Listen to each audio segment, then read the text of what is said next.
Welcome back, guys. Today we talk about a new camera. Not a flagship camera though. It's from Fujifilm. So let's have some Fuji color, shall we?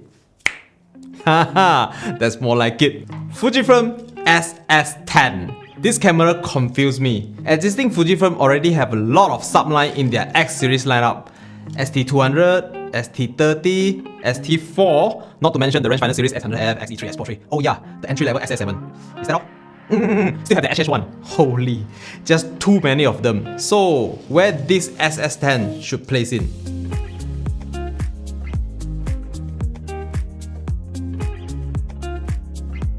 After a week of testing and using, let's jump into my thought. I think this is a baby X-T4 or a mini X-T4 that sits right between the X-T30 and the flagship X-T4. Now, let's talk about what limiting factor that keep this camera in its place as a baby X-T4.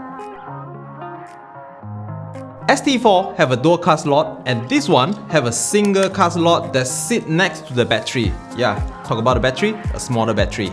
And the maximum mechanical shutter speed of 1/4000 versus 1/8000, 8 frames per second mechanical shutter versus 15 frames per second on the X-T4. And speaking of video, this one maximum 4K 30p and this one 4K 60p. Atch 420 internal recording, no OI, long God only. Then this will be 200 megabit per second bitrate versus 400 megabit per second bitrate and no HLG. Last thing, a smaller and lower res viewfinder. But that's what keeping this a baby. I call this a baby X-T4, so there have to be some component of the big X-T4 that's living or existing somewhere within this baby. First, have to be their IBIS, in-body stabilization. On paper, Fujifilm say X-S10 is short of half a stop of stabilization than the X-T4. In real life, that margin of difference is so marginal, it's negligible. I covered in my X-T4 review before, the moment you start to moving or pending or vlogging, the wide angle wobbling still exists. It still fight you when you try to pan and it's still shaky when you try to walk. On this one, when you do vlog, so just walking, see still wobble like usual. Yes. But this IBIS is perfect for the static shot, even up to a 200mm. Here's some sample of my handheld shot.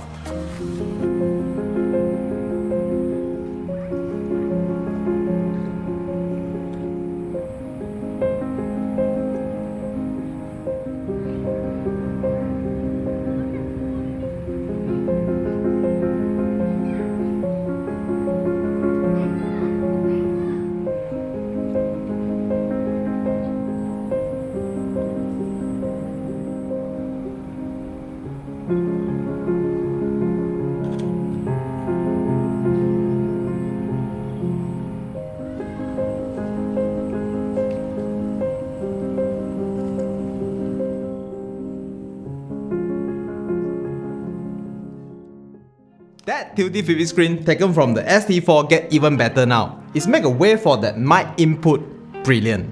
And of course, Fujifilm film simulation and Fuji color, total of 18, right?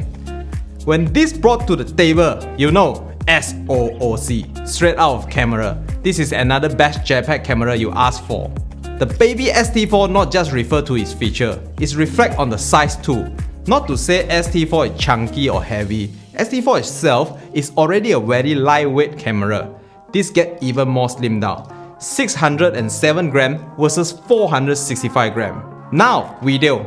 It have a dedicated movie button on top of this X-S10 and it have the same 1080p up to 240 frames per second as X-T4.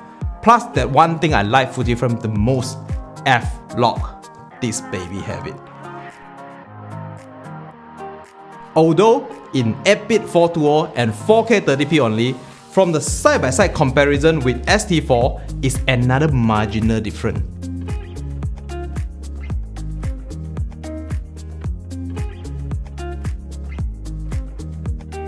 Did I mention this baby can output 10-bit 422 via the HDMI just like the flagship X-T4.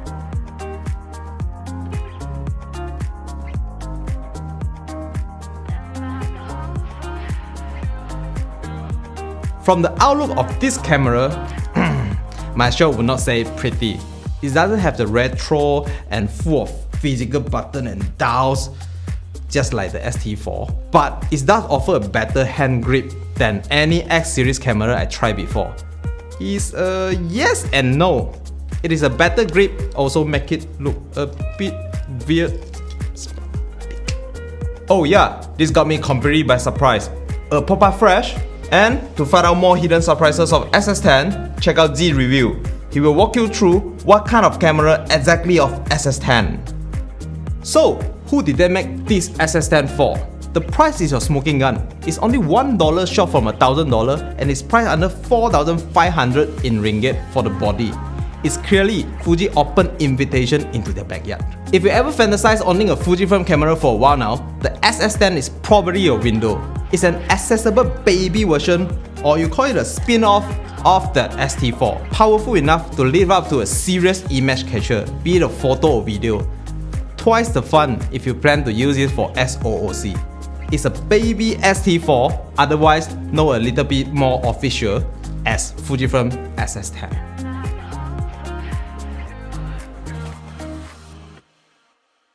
After reviewing an X-S10 and an X-T4 a while ago, on top of owning a GFX, it's got me thinking, what next for Fuji? They push the APS-C format about as far as it can go, delivering them in this retro style, incredible powerful body while pairing them with these optical excellent Fujinon lenses. It's nothing short of being a beast of a system.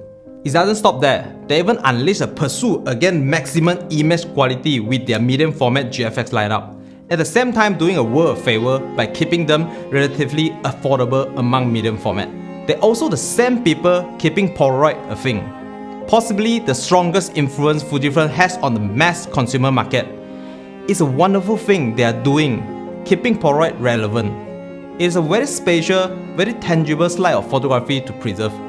And certainly not to forget, Fujifilm actual film product, celluloid film, is their mojo, their legacy, and they're still keeping it alive.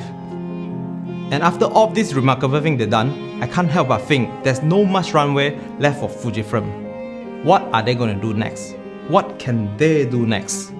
So as the runway getting shorter and shorter, I'm also quite excited to find out what's waiting at the end of that runway.